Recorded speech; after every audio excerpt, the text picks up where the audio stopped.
मैं कानूनी कार्रवाई के लिए तो एसपी महोदय को लिखूंगा ही उनके समर्थकों पर, लेकिन श्वेता मैडम को भी लिखूंगा कि श्वेता मैडम, अगर ढोलू महतो कल पहुंच जाए माननीय सांसद, तो क्या आपके समर्थक उनका बोर्ड उखाड़ेंगे? बोकारो के पूर्व विधायक अगर बिरंची नारायण जी अगर वहां पहुंच जाएं, तो क्या आपके समर्थक उनका बोर्ड उखाड़ेंगे? क्योंकि बोकारो जिला से हमारे योगेंद्र प्रसाद मंत्री जी आते हैं। कल को अगर विस्थापितों के समर्थन में योगेंद्र प्रसाद मंत्री जी पहुंच जाएं, तो श्वेता मैडम, क्या आपके समर्थक और आप उनका बोर्ड उखाड़ेंगे? क्या कल को रघुवर दास जी चूंकि गिरिडीह आए थे, हो सके कल बोकारो अगर आ जाए पूर्व मुख्यमंत्री रघुवर दास जी, क्या आपके समर्थक उनका बोर्ड, उनकी गाड़ी का नंबर प्लेट उखाड़ेंगे? अरे आपने तो हद कर दिया।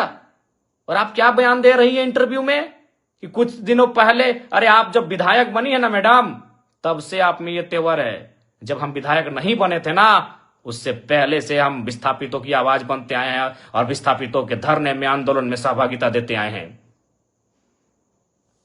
क्या बात करती है मैडम? आप एक स्त्री थी इसीलिए मौन रहें, आप एक नारी थी इसलिए मौन रहें। बाकी आपको स्वयं मालूम है आपने आज क्या कृत्य किया।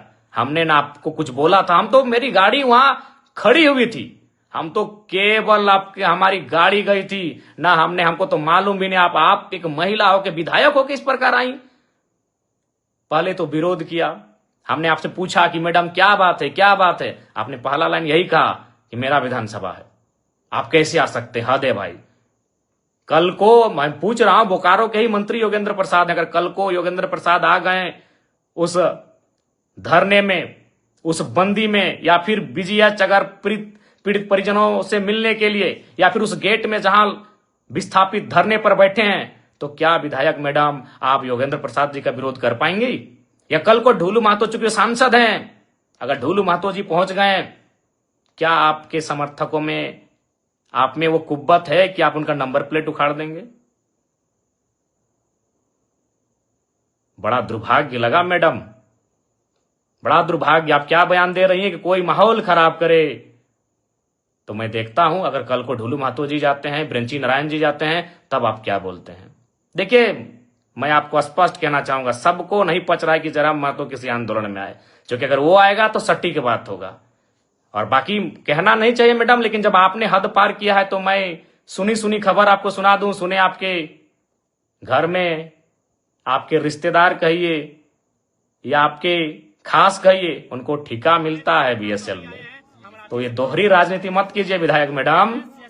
अभी आप दुख जता रहे हैं और आपके ही लोग वहां ठिका लेते हैं। तो असली बात तो जनता को मालूम है कि आपको तकलीफ जयराम महतो के जाने से तकलीफ क्यों हुई, क्योंकि आपको मालूम है कि जयराम महतो आएगा तो दूध का दूध और पानी का पानी बात होगा। ये किससे छुपा है?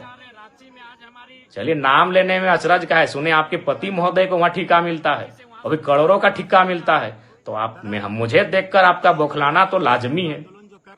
चलिए, फिर भी बुरा नहीं मानते हैं, क्योंकि लड़ाई विस्थापितों की है, लड़ाई विस्थापितों की है। बाकी हमारे समर्थक, हमारे कार्यकर्ता आपको मर्यादित रूप में उत्तर दे देंगे।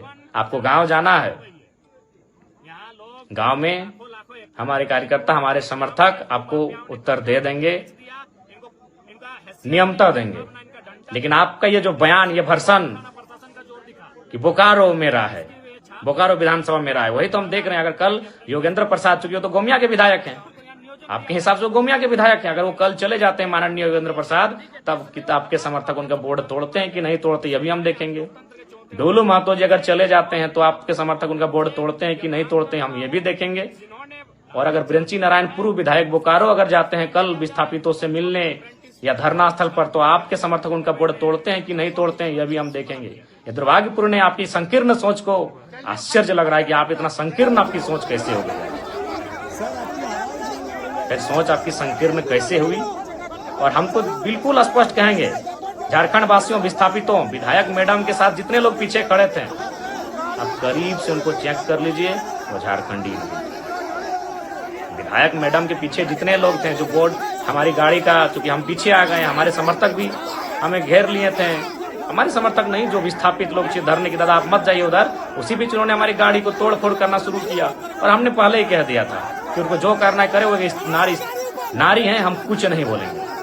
बल्कि हमने आपको प्यार से बुलाया कि मैडम बात क्या है, क्यों यह व्यवहार आप कर रही हैं।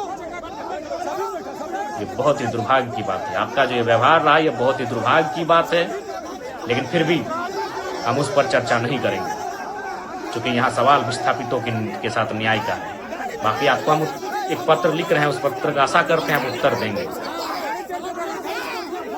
पुनः विस्थापितों आपसे यही कहेंगे कि आप अब तो एकजुट हो जाए, आप एकजुट हो जाए। कब तक अलग अलग बैनर में, कब तक अलग अलग नामों से, युवा विस्थापित मोर्चा, क्रांति विस्थापित मोर्चा, बुलबुलान विस्थापित मोर्चा, किसान विस्थापित मोर्चा, कब तक? अभी समय है, एकजुट हो जाइए। और आप सभी से आग्रह है, और फिर कहेंगे, तमाम विस्थापितों से आह्वान करेंगे, कल बोकारो का जोरदार बंद किया जाए। मैं तमाम विस्थापितों से आह्वान करूंगा, तमाम विस्थापितों से अनुरोध करूंगा, कल बोकारो जोरदार बंद होना चाहिए।